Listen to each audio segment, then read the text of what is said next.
Ayan mga idol, naligaw po ang daan namin papuntang Usamis. Dahil wala po kami budget sakay sa Ruro, iikot po kami papuntang Kapatagan. Nagtanong-tanong po kami mga idol. Delikado po pala pag mayroon ka pinapasakay.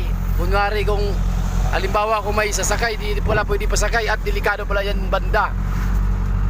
Kaya binigay ko yung number doon sa babae na nagano sa amin. Napakabait po yung babae na nagbigay sa amin ng daan papuntang Usamis.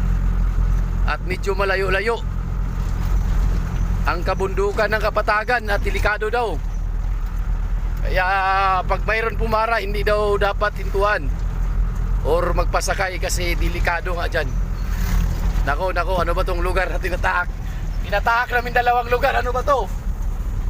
Hindi naman po kami mga army na sasabak sa mga ganyang paraan.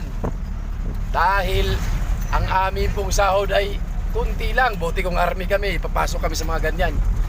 So yun mga idol, pasubok talaga ito dito sa daanan na to. Delikado pala to dito. Yung Kapatagan yun, yung 17 kilometer. Sabi nga ng babae, diretso lang daw. Kuya, diretso lang kayo. Sabi ng babae, yung kasama mo pala, Tagalog pala yun. Huwag siya magtanong kuya kasi baka lukuhin kayo. Ikaw ang magtanong. Tapos kuya, buti na punta kayo dito. Dahil yung ano dyan sa iba, maluluko yan dyan. Kaya dito kayo buti dito kayo napunta. Nagtanong yun, sabi babae kanina. Hiningi yung number nung ano niya, nanay niya, sabi niya, para matawagan tayo. Mga kasama.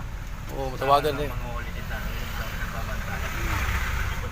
Ayun mga idol, napakabait yung babae na natanungan namin dito sa anong lugar to? Anong lugar to? Lanao. Tubod, Lanao del Norte mga idol. Tubod, Lanao del Norte. Napakabait yung babae na natanungan namin. Na mag-ina, napakabait po talaga nila.